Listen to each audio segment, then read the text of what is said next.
Assalamu alaikum, sir. وعلیکم السلام. Okay, so I have a question for someone I know that Yes, please go ahead. someone I know they face same-sex attraction, and in Islam we know that contact with non-mahram is not allowed. So whenever they make contact with same gender, the sexual feelings arises, and they feel so conflicted about their gender orientation and faith. So, is it necessary to live our life alone in this situation, or what he can do to manage his life with based upon his faith and sexual orientation? Okay, thank you Thank so you. much. یہ انسان کا یہ ایک جبلی تقاضا ہے، اور اس جبلی تقاضے کا ظہور مختلف صورتوں میں ہوتا ہے. خود انسان اپنی زندگی میں اس کے ظہور کی مختلف صورتیں بھی دیکھتا ہے. اللہ تعالیٰ نے اس کے لیے ایک شرح متعین کی ہے اور اس پر بعض پابندیاں لگا دی ہیں. یہ بتا دیا ہے کہ آپ یہ تعلق اگر کسی دوسرے سے قائم کرنا چاہتے ہیں تو وہ دوسرا عورت کی صنف سے یا عورت کے لیے مرد کی صنف ہی سے ہو سکتا ہے. یہ بتا دیا گیا ہے کہ اس میں آپ کو ذمہ داری اٹھانی ہوگی، یعنی نکاح کا تعلق قائم کرنا ہوگا. یہ کیوں ضروری ہے؟ اس کے دلائل دے دیے ہیں. یعنی اس دنیا کو جس قانون جس قاعدے پر بنایا گیا ہے اس میں انسان کے بقا کے لیے یہ سب بندوبست کر دیا گیا ہے.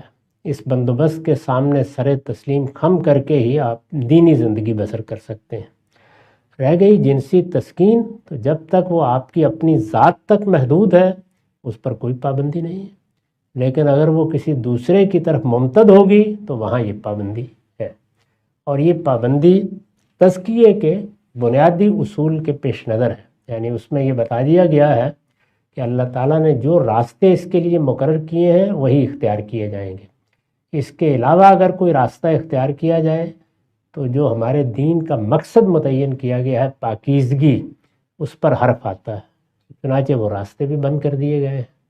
اب اس دائرے میں انسان کو زندگی بسر کرنی ہے. اس دائرے میں اگر وہ زندگی بسر کرتا ہے اور کسی چیز سے محروم رہتا ہے تو اللہ تعالیٰ اس کا اجر عطا فرمائے گا.